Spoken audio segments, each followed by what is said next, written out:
আল্লাহ জমা করে দেবেন। তার ভিতরে একটা হলো সাদাকাতুন জারিয়া।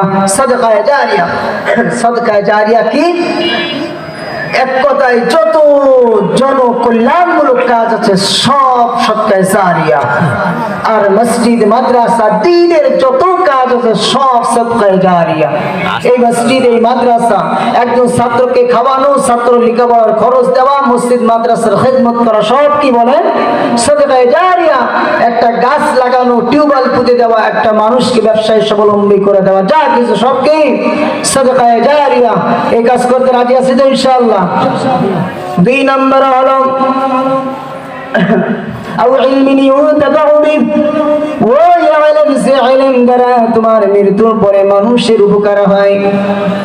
এমন লেখনী তুমি লিখে গিয়েছো, সেই লেখনী কিতাবের মাধ্যমে মানুষ উপকৃত হয়, আখিরাতের লাইনে উপকৃত হয়। এমন ছাত্র সাগরেদ তুমি তৈরি করে দিয়েছো যে ছাত্র সাগরেদের মাধ্যমে তোমার পরকালীন জিন্দেগিতে তোমার আমল জমা হতে থাকে। যেমন এই মাদ্রাসার উস্তাদ একটা ছাত্রকে হাফেজ বানাইলো, ওই হাফেজ ছাত্র আরেক জায়গায় খেদমত করে আরেকজনকে হাফেজ বানাইলো, আলেম হয়ে আরেকজনকে আলেম বানাইলো। এই উস্তাদ আজকে চলে যাবেন, কিন্তু ওই আলেমের সিলসিলা কিয়ামত পর্যন্ত জারি থাকবে। এই উস্তাদের আমল নামায় অ্যাকাউন্টে ওই সওয়াব জারি হতে থাকবে, ঠিক কিনা বলে? 1 নম্বরে সাদাকায়ে জারিয়া, 2 নম্বরে ভালো কোন শাগরেদ তৈরি করা, 3 নম্বরে ওয়ালাদিন সালিহিন ইয়াদউ লা, 3 নম্বরে ওই সন্তান যে সন্তান তার পিতা মাতা মৃত্যুর পর কবরের পাশে গিয়ে বলে রব্বির হামহুমা কামা রাব্বায়ানি সগীরা। ওই সন্তান যে 5 ওয়াক্ত নামাজের পরে আব্বা আম্মার জন্য দোয়া করে, ওই সন্তান যে সমাজে ভালো কাজগুলো করে, ওই সন্তান যে সত্য কথা বলে, ওই সন্তান যে ভালো কাজগুলো করে, ও দুনিয়ার মানুষ যদি স্কুলে পড়ো সাধারণভাবে সন্তান ভালো হওয়ার আশা করা যায় না।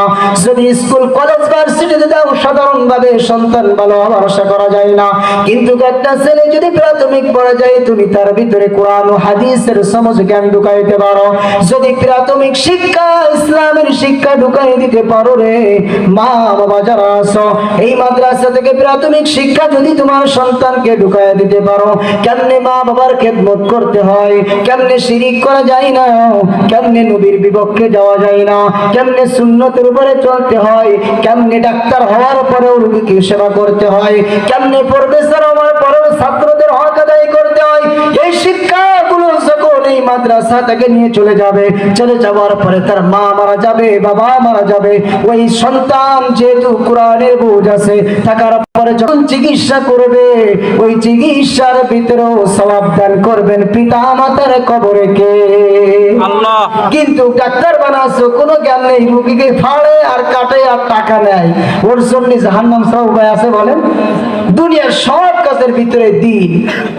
আমার শায়েখ মুফতি ইয়াহইয়া দামাত বারাকাতুহুল আলিয়া উনি এক জায়গায় বক্তব্য দিচ্ছেন, বলতেছেন বাদামওয়ালা হালাল রিজিক কামার জন্য বাদাম বাদাম বলে, তোমরা বাদাম বাদাম শোনো, কিন্তু মালিকের দরবারে আল্লাহ আল্লাহর জিকিরের শামিল হয়ে যায়, বলি সুবহানাল্লাহ।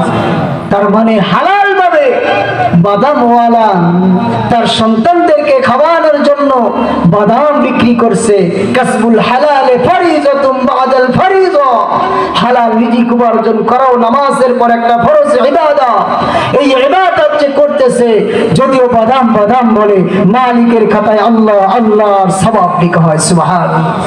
সন্তানকে এই শিক্ষাগুলো দেন, তাহলে দেখবেন আপনার সন্তান আপনার মৃত্যুর পরে আপনার জানাজা পড়াবে, আপনার জন্য সবরে সাদি করবে, আপনার জন্য দোয়া করবে, এর সওয়াবগুলো ও সিজদা দেবে, এই সিজদার সওয়াব দান করবেন কে? আল্লাহ। আল্লাহ মা বাবার কবরে দেবে। এই জন্য সকলের কাছে উদাত্ত আহ্বান রাখি, আমি আপনি সবাই চলে যাব কি যাব না বলেন? এই সূরা আলে ইমরানের 185 নম্বর আয়াতের সংক্ষিপ্ত তাফসীর যা করেছে, মৃত্যু যেহেতু লাগবেই, মৃত্যু হবেই, মৃত্যুর কোনো গ্যারান্টি নাই, মৃত্যুর পরে কিয়ামতের দিন যেহেতু পুরস্কার দিবে, আর এই পুরস্কার দেওয়ার ভিতরে জান্নাত অথবা জাহান্নামের সফলতা রয়েছে, আর ক্ষমতায় সবলতায় আল্লাহ তাআলা বুঝাইলেন দুনিয়াটা। এই কথাও 3 জায়গায় বলেছেন, ওয়াল হায়াতুদ দুনিয়া ইল্লা মাতাউল গুরুর ওয়াল হায়াতুদ দুনিয়া ফিল আখিরাতি ইল্লা মাতা। এইভাবে 3 জায়গায় আল্লাহ তাআলা বলেছেন সতর্ক করে, দুনিয়া যেহেতু শেষ একদিন হয়েই যাবে, এই ধোঁকায় বস্তুই তোমরা পড়ে তোমার আখিরাতের জিন্দেগিকে ধ্বংস করো না। অতএব আমি বাসুয়ারির সকল মুসলমান পরবর্তী মা বোনদেরকে বলবো যে আখিরাতের লাইনে আমরা ইনশাআল্লাহ আমল করব, চেষ্টা করব, এই মাদ্রাসার সাথে সংশ্লিষ্ট থাকবো, এই মাদ্রাসার ছেলে দেব, সন্তান দেব, প্রাথমিক অন্তত শিক্ষা হলেও তাদেরকে দেওয়ার চেষ্টা করব। রাজি আছি তো ইনশাআল্লাহ? কে কে রাজি আছে আমাদের সন্তানকে প্রাথমিক শিক্ষা হলেও দেব ইনশাআল্লাহ? নারায়ে তাকবীর, লিল্লাহি তাকবীর। আমাদের সন্তানকে আল্লাহ তাআলা আলেম, হাক্কানি আলেম, আবেদ, জাহিদ হিসেবে কবুল করুন। আমিন।